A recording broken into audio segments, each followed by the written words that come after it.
Hello everyone. UP के 5 शहरों को अमूर्त विरासत और रचनात्मक शहरों के तौर पर यूनेस्को की सूची में शामिल करने के प्रयास अब योगी सरकार करने जा रही है। महाकुंभ के सफल आयोजन के पश्चात इसको लेकर के एक दस्तावेज यहां पर तैयार किया जाएगा, जिसमें प्लान होगा इन 5 शहरों और बुंदेलखंड की लोक कलाओं को किस तरीके की अमूर्त विरासत सूची में शामिल कराया जाए। इससे पहले हम महाकुंभ यानी कि कुंभ मेले को भी अमूर्त विरासत सूची में शामिल किया जा चुका है।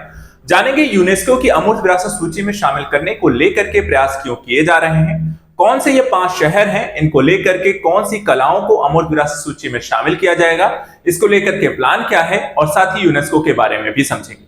तो चलिए पूरी खबर को यहां पर एक बेहतर तरीके से न्यूज को एनालिसिस करते हैं। करंट अफेयर्स के इस मुद्दे को उत्तर प्रदेश के एग्जाम्स में काफी इंपॉर्टेंट रहता है, इसलिए यहां पर इसे ध्यान से समझ के चलेंगे।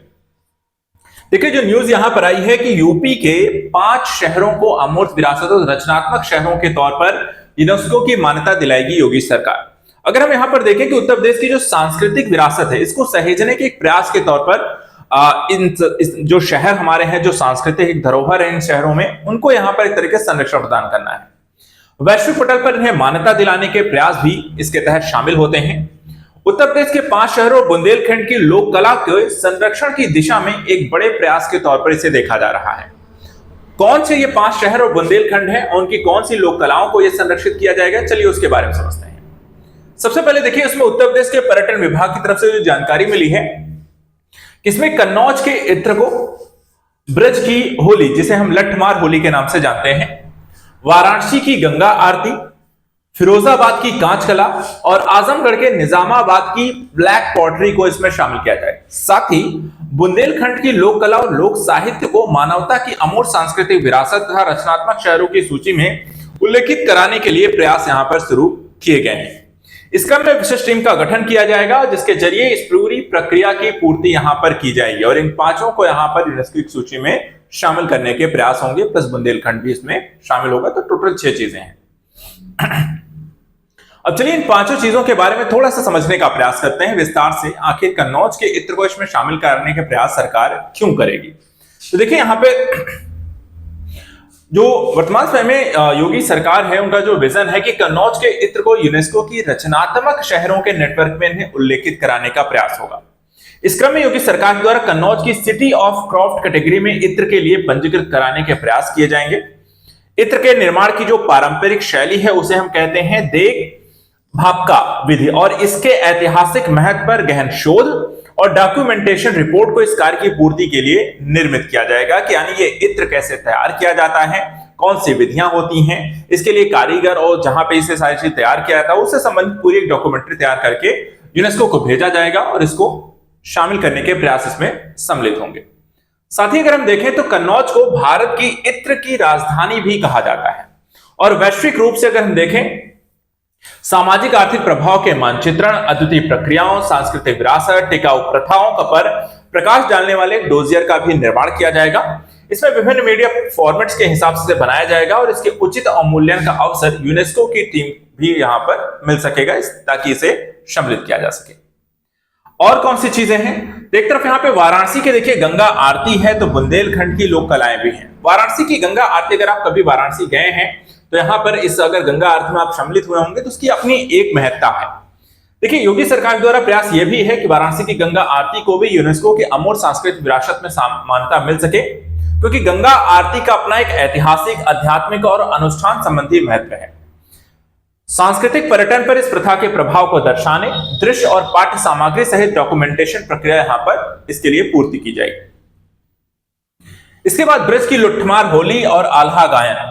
देखिए, ब्रज में हम देखें तो लठमार होली, इस समय अभी होली का ही सीजन है, तो इसमें हम देखें तो लठमार होली प्रमुखता से प्रदर्शित किया जाएगा। आजमगढ़ के निजामाबाद की जो ब्लैक पॉटरी है, फिरोजाबाद के कांच उद्योग को इसमें मान्यता दिलाने के लिए विस्तृत डोजियर इसमें निर्माण किए जाएंगे। वहीं बुंदेलखंड के आल्हा गायन, राय नृत्य समेत स्थानीय लोक कला, साहित्य, सांस्कृतिक को परिलक्षित करने के लिए एक डोजियर का निर्माण किया जाएगा, जिसमें बुंदेलखंड की सांस्कृतिक विरासत को सहेजने यूनेस्को की अमूर्त सांस्कृतिक विरासत के तौर पर मान्यता दिलाने के प्रयास इसमें सम्मिलित होंगे। तो आल्हा गायन हो गया, लठमार यहाँ पे होली हो गई, कांच की पॉटरी हो गई, निजामाबाद की ब्लैक पॉटरी हो गई, फिरोजाबाद की कांच उद्योग हो गए। इससे पहले सॉरी इससे पहले हम देखें तो कुंभ को भी अमूर्त सांस्कृतिक विरासत के तौर पर शामिल किया गया था और यूनेस्को के द्वारा मानवता की अमूर्त और सांस्कृतिक विरासत की सूची के तौर पर यहां पर इसे पहली बार कुंभ को शामिल किया गया। कुंभ मेला जो है संयुक्त राष्ट्र शैक्षिक वैज्ञानिक सांस्कृतिक संगठन जो यूनेस्को का फुल फॉर्म है कि मानवता की अमूर्त सांस्कृतिक विरासत की सूची में यहाँ पे सम्मिलित किया गया।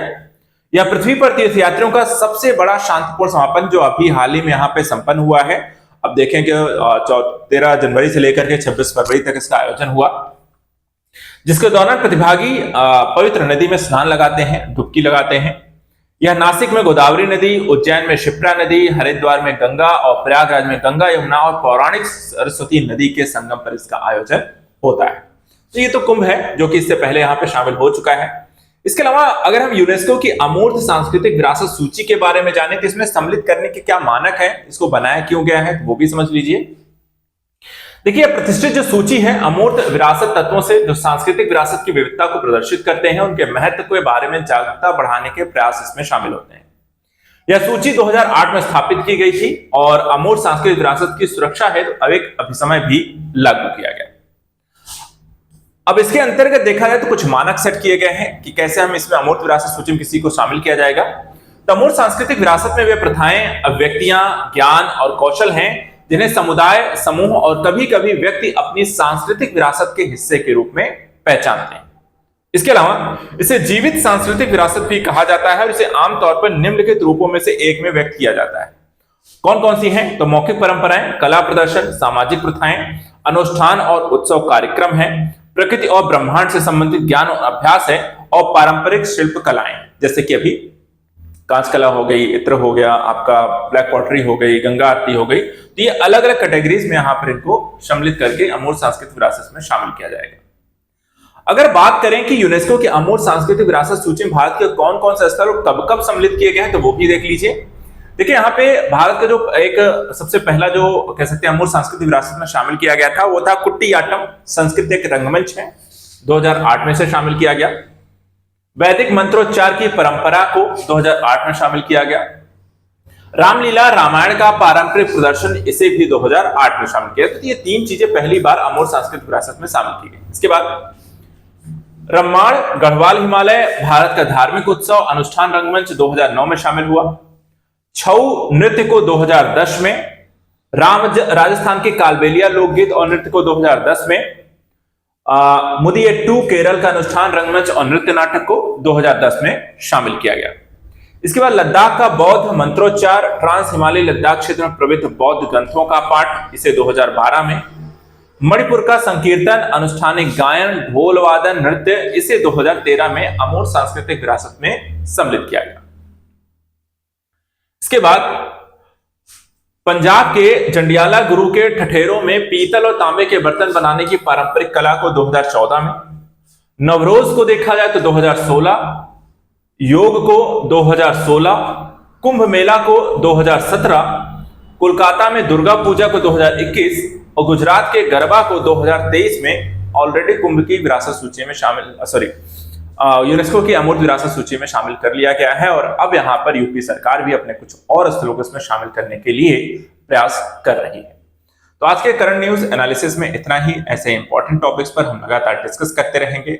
आप हमारे साथ जुड़े रहें। आज के लिए इतना ही। Thank you so much and good luck.